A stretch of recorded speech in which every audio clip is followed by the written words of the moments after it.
Ready?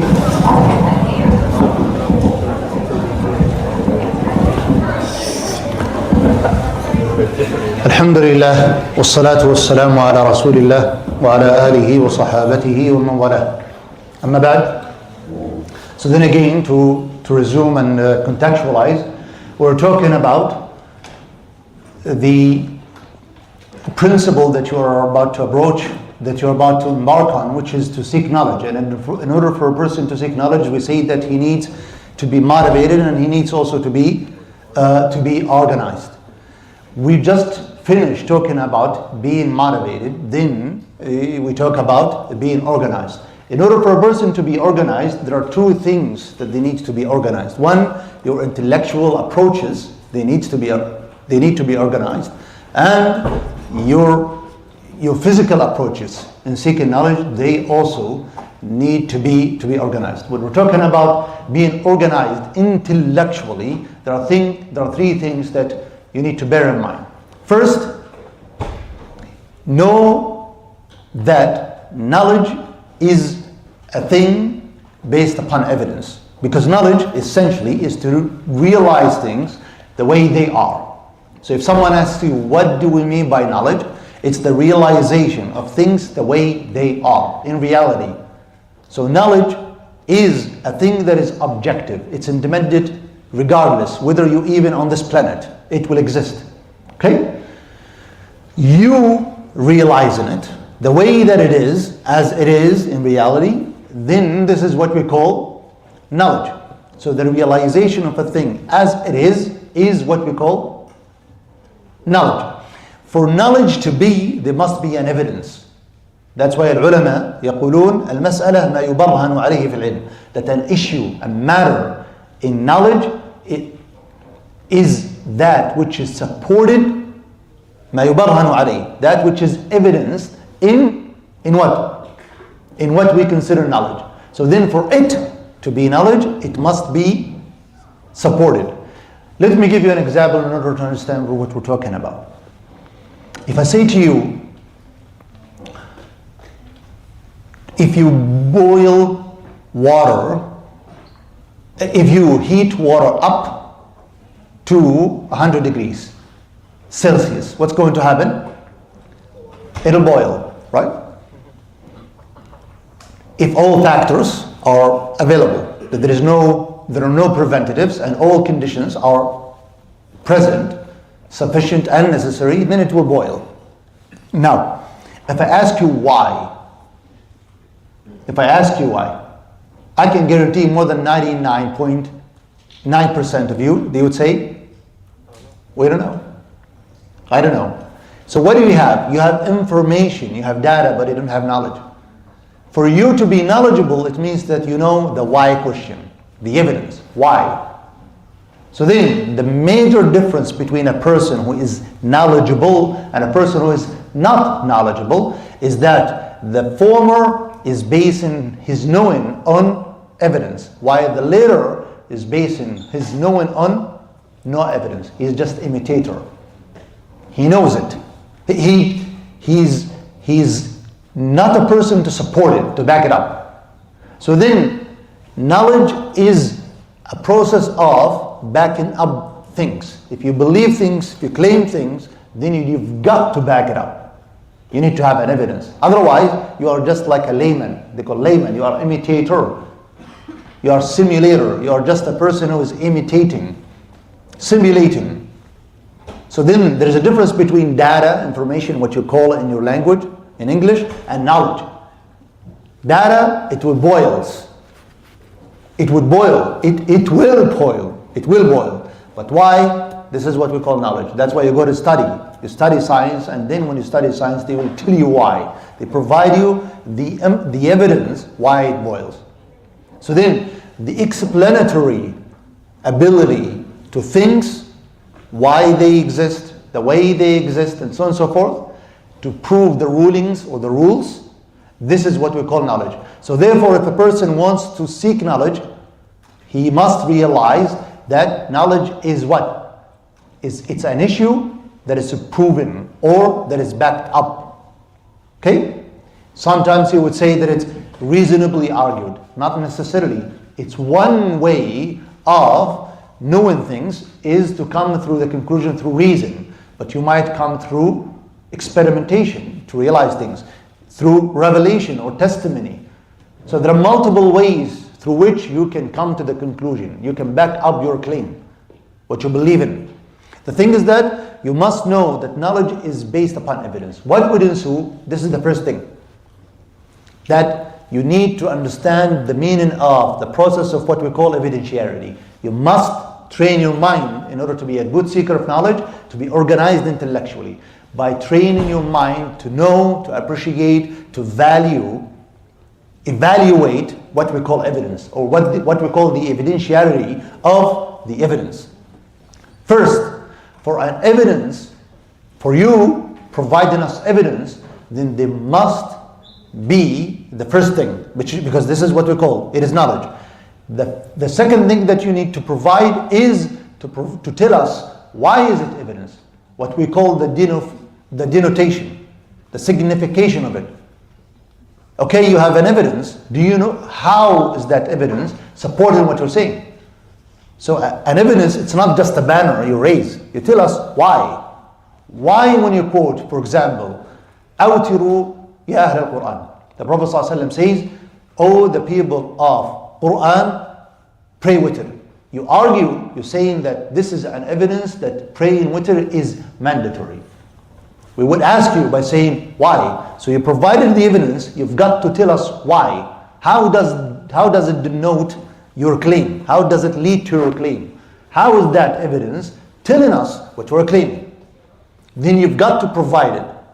So just raising an evidence, you quote a hadith or ayah, or you quote a study, this is not just the evidence. For it to be evidentiary, you've got to provide what? The why, the denotation of it. How it signifies what you're telling. Tell us why. And then thirdly, you've got to respond to the counter.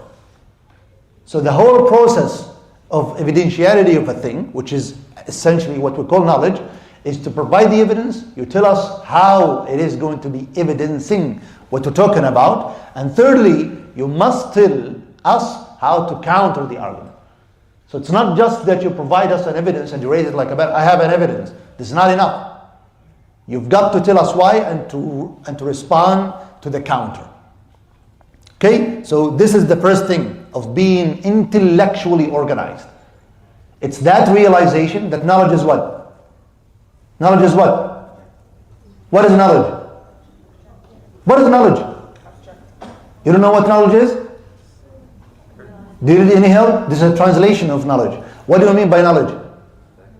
The realization of what? Reality the way that it is. How do you know that you have realized the reality the way that it is? You need to provide what? Evidence. That evidence is just enough to provide it? How then you're going to be intellectually organized and provided the evidence? You tell us how, why. And then thirdly, you have a counter. You've got to provide a counter. Otherwise, you're just shouting in the streets. Nobody is going to care about you. In the science, in the knowledge world, when they speak, they don't speak, it seems to me, I think, I feel.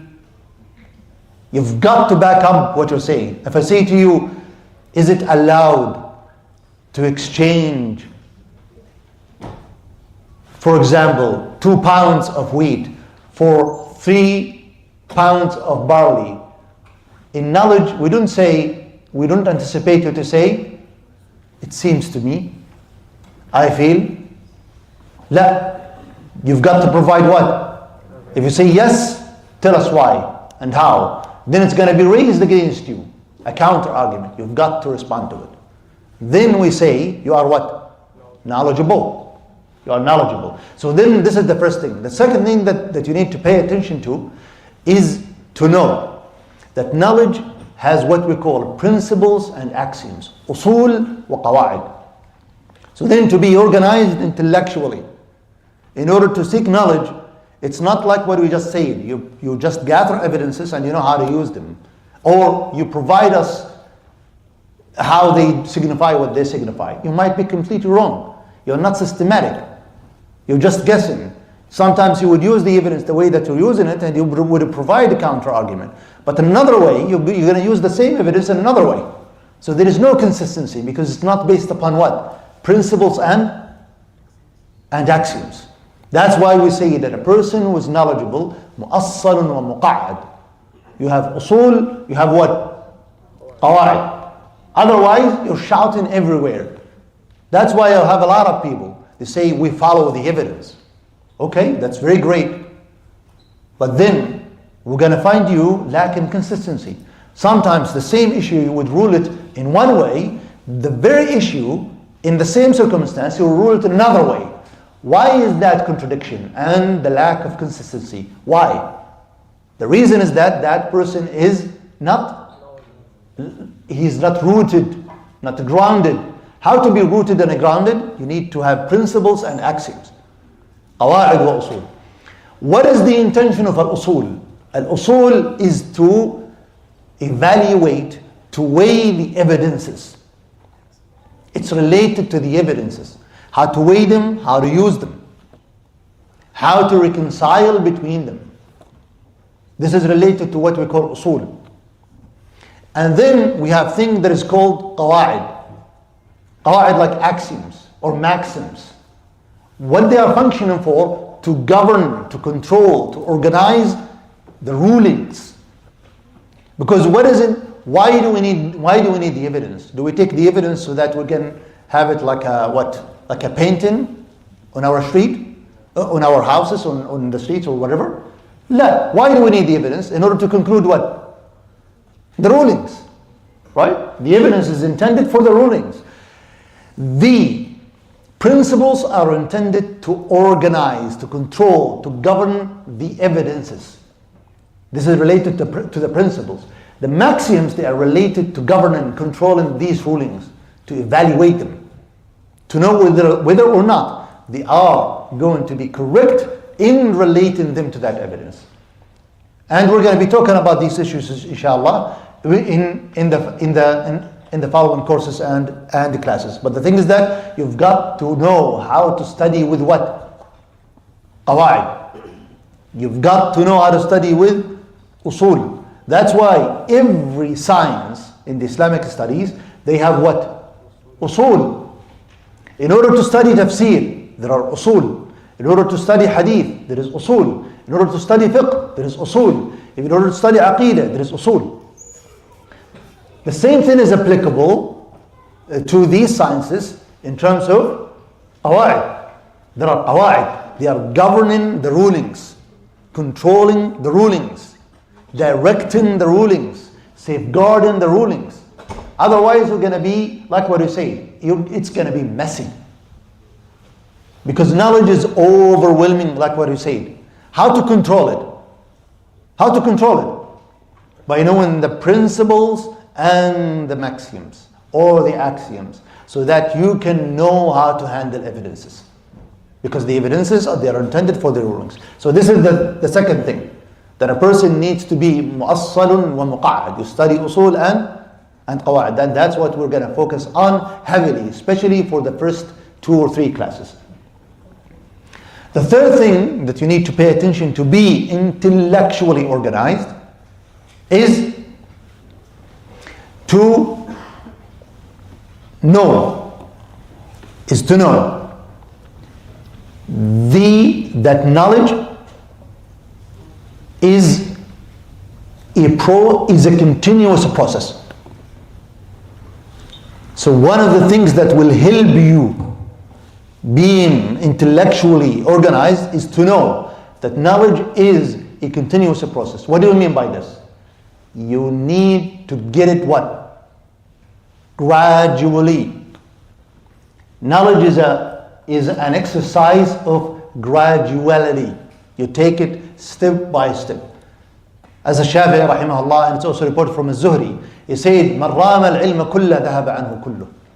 If you ask, if you say, I want all of knowledge, you will get nothing. So knowledge is a process of a graduality. You take it a step by step. This is going to be very helpful for you to pursue knowledge organizationally. If you think that you're going to get knowledge by skipping many steps that they are necessary to be taken before going to these steps, then you're going to be ending up what? Intellectually messed up, disordered, disorganized. So knowledge is a step by step, gradual. And there are endless implementations of that. For example, you don't go to another book until you finish the first one. That's why you have a lot of students. They attend one class, one book, 1/3, half of it, then they go to another one. Then they attend another class, and then they will get 1/3, half of it, 3/4 of it, then they will leave. We call them a tasting students. الطلبة الذواقون. He began reading book, and then what happened? If you see him the other day, he started another book. Then you see him in about a week, he started another book. Did you finish these books? No. But I'm still trying what is going to fit me. That tells that there is no organization. So then, the third thing that you need to pay attention to is to know that knowledge is a continuous process. What would ensue is to know that if you like to seek it, you've got to seek it gradually. Now, as for talking about being organizationally, being physically organized, again, I would mention three things. So for you to be physical things, tangible things, to be organized, the first thing that you need to pay attention to is to know that knowledge is like what we said, it is attaining. You attain it through seeking it. And then it's like as you have input, you have output. So then you need to differentiate between the levels of input for you to get knowledge. You have memorization, which is one way of input. You have memorization, you have summarization, you have note taking, you have revision. So then we have multiple ways to have the input. In order to be organized physically, then we say to you, if you want to attend the class, the first thing to do is to start the input by preparing yourself. Doing what? Doing the reading before the class. Summarizing it, taking note before coming to the class. Then, if you attend the class, what you're gonna do? What you're gonna do? Taking notes. Taking notes. And then once you take notes, what do? You do the summary. You summarize. And once you summarize, what do? You revise.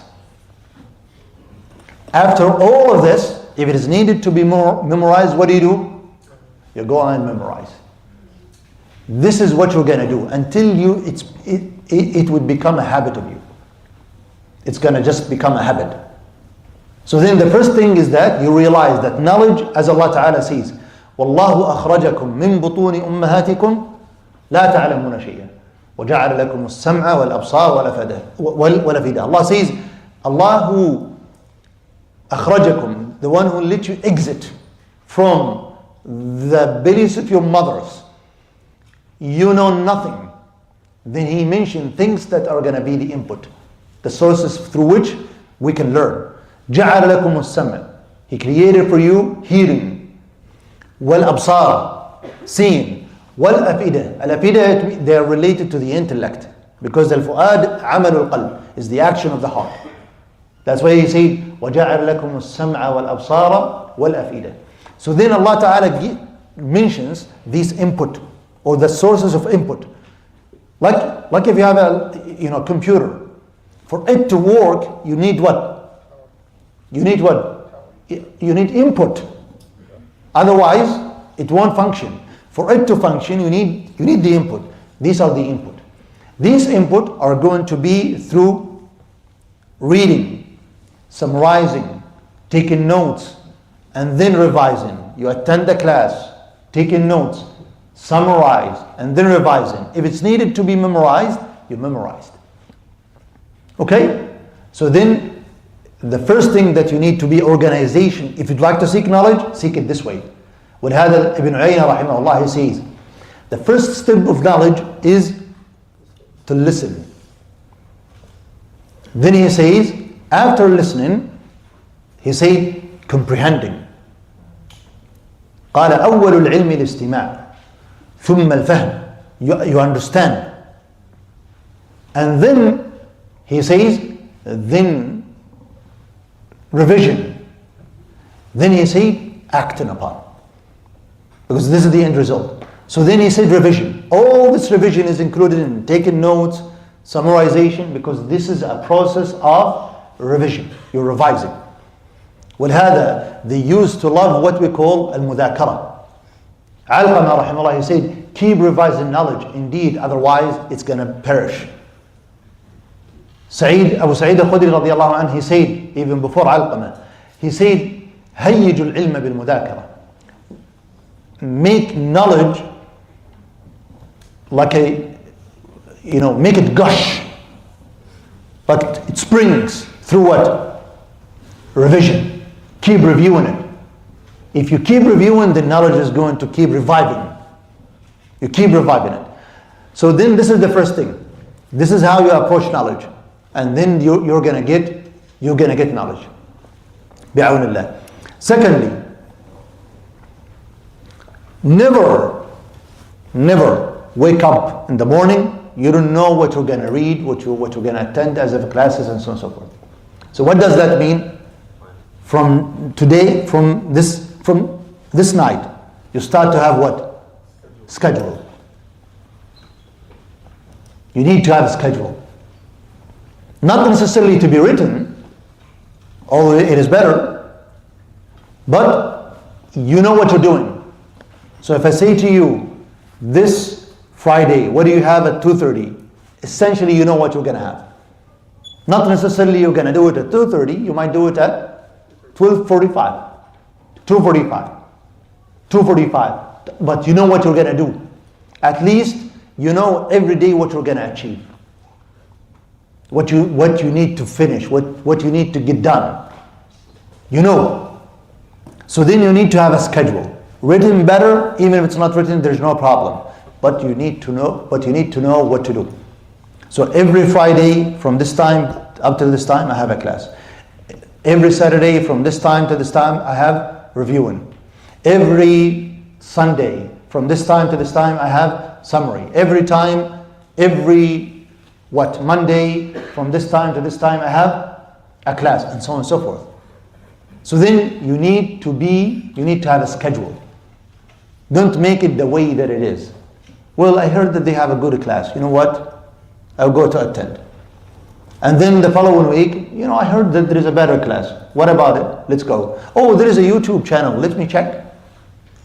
Oh, there is a book. Some people that they recommend. This is messy. You know what you're going to do. That's why if things, they interrupt, they get in conflict with your schedule. What's going to be given a priority? Your schedule. Okay? In order to maintain consistency, you're going to be organized. You're going to notice yourself that you are achieving. The third thing for you to be physically organized is to having things into priorities. What do you mean by this? There are certain things in your life they must be considered necessary. Like what? Prayer. Like sleep, eating, sleep, food, your parents. These things are necessary in your life. You consider them to be necessary in your life. And then also seeking knowledge in your life is going to be what? From now on, necessary. it's a thing in your life. Like when you wake up in the morning, you eat breakfast. Okay? It goes without saying. You're gonna what? Read a book, attend a class. It's just part of your routine. From now on, this is how you think. Don't leave Dar Al-Farooq tonight without thinking this way. This is how I wake up in the morning. This is how I go to sleep. That it is part of my life. So it's necessary thing for you. Okay? So then, once you know that there are things which are necessary, there are things that they are needed. They're not necessary, but they are needed. Then you have things that are luxurious or complementary, supplemental. You need to prioritize. So then, if you have a conflict between prayer and seeking knowledge, what's going to be given a priority? Salah.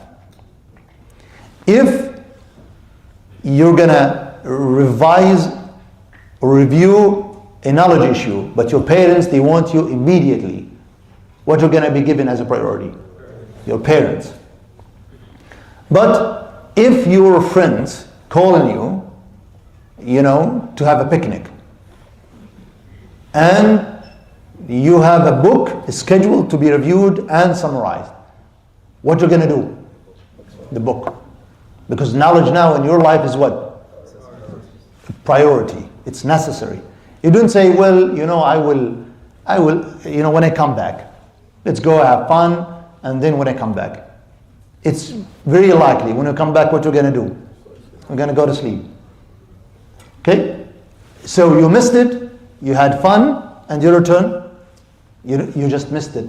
It's one of your days that went without learning.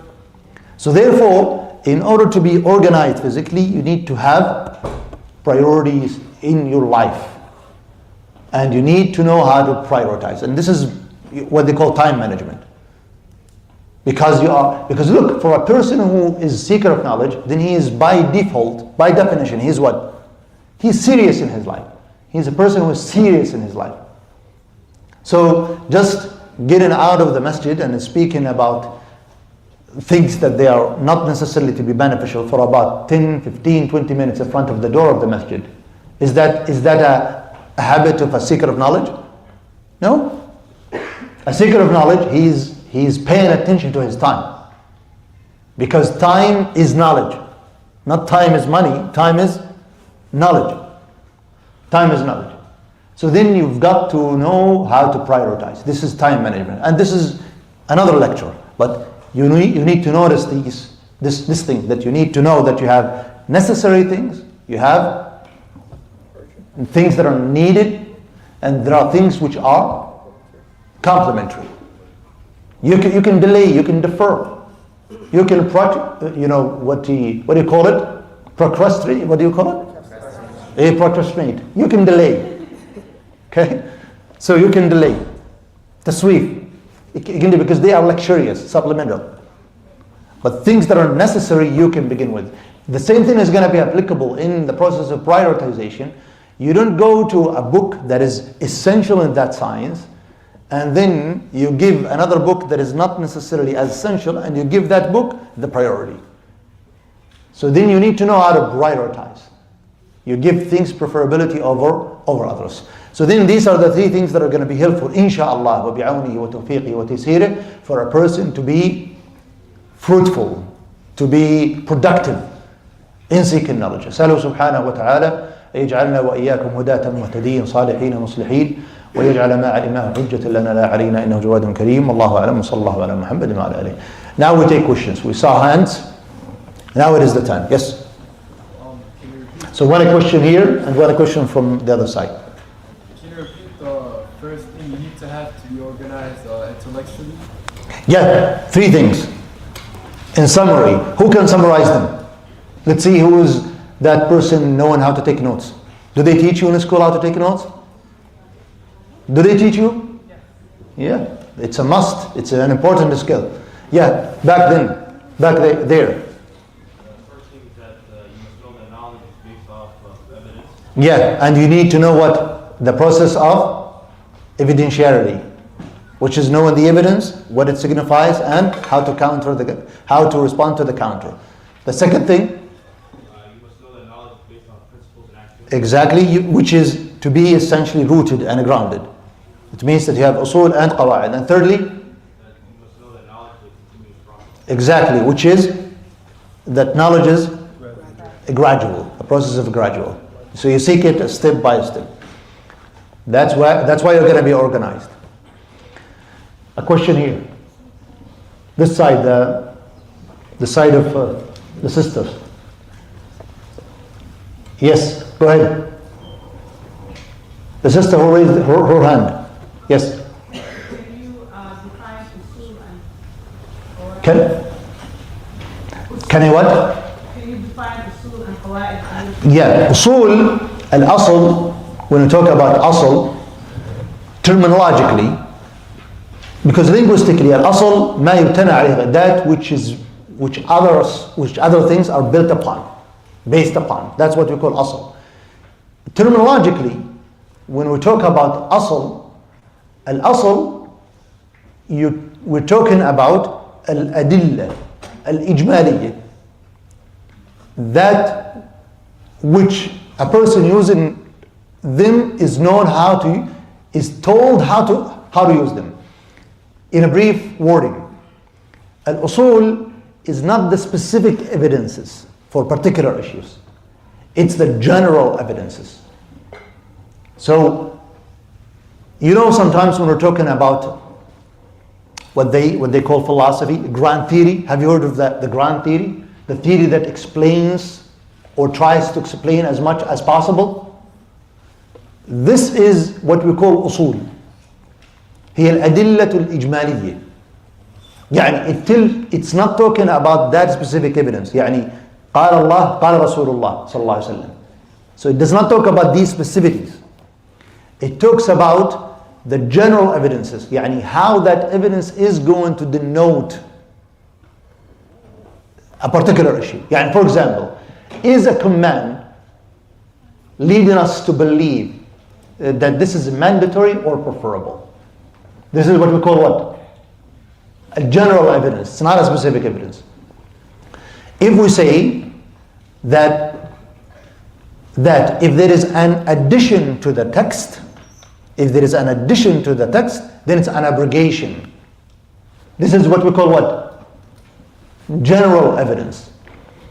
For example, if we say that if we have unrestricted text that has the same cause, then if it shares the same ruling, then that which is restricted as of text, it's going to be restricted by the other text. This is general evidence. So then, when we talk about usul, we're talking about the general evidences. That's first. Secondly, when we talk about usul, we're talking about how to use evidences. So it's not only talking about the specific evidences, it talks about how to use these evidences. So the how is based upon usul. The third thing is that it will tell you about who is eligible to use them, how to use them. So now we told you these general evidences, we told you how to use evidences, then now who is eligible to use them? So this is what we mean by usul, a person who has usul. As per al-qawaid, when we talk about al-qawaid is al-qadaya al-kulliyya التي تشتمل على الجزئيات. Look, rulings for particular issues, they are endless. Issues related to knowledge, they are endless. How to find a common denominator? There is a common denominator governing them, whereby if there is endless issues sharing the same common denominator, then they are going to be included. So then al-qawaid, they provide you that common denominator. They tell you about rulings that they share the same common denominator. Once you recognize an issue that has the same common denominator, what you're going to do? You're going to give it the same ruling. Okay? So this is the meaning of al-qawaid. Al-qawaid, they are related to governing the rulings, as opposed to the usul. They are intended to govern the evidences. To govern, to have oversight. to supervise the evidences, and there is to supervise the rulings. Now, this is the meaning of usul and qawaid. Yes, there. How can a person stay humble in the beginning stages of seeking out? Is always you seek it for the sake of Allah. If you're seeking it for the sake of Allah, then you're going to be humble. That's first. Secondly, just take a break and compare yourself. I'm not saying to Ahmad ibn Hanbal. Just compare yourself to a PhD student in one of the universities. Not even a PhD student, maybe a master student. This is going to bring about what? Calm down. What you say, relax. Okay? Relax, calm down.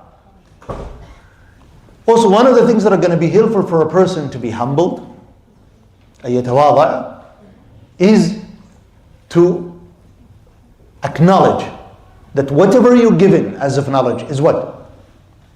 It's from Allah subhanahu wa ta'ala. Because if you think that you are smart, there are a lot of people who are smarter than you. If you think that you are strong, there are a lot of people who are stronger than you, physically and intellectually. If you think that because you have good ambition and so on and so forth, there are a lot of people who have that ambition. But what's the problem? You are not guided, and you're given the guidance. So then you acknowledge that whatever you're given is from Allah subhanahu wa ta'ala. What would ensue as a consequence? You're going to be humbled. You're completely favored by Allah subhanahu wa ta'ala. This is a favor from Allah. And once you realize that this is a favor from Allah, either you're going to be grateful and thankful, or you won't be grateful and thankful. And if you're not grateful and thankful, then that knowledge is going to be against you, actually, not for you.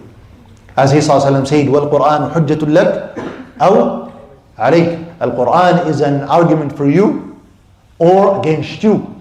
It means that if you take Al-Quran and act upon it, it's for you. If you take Al-Quran but you don't act upon it, it's going to be against you on the Day of Judgment.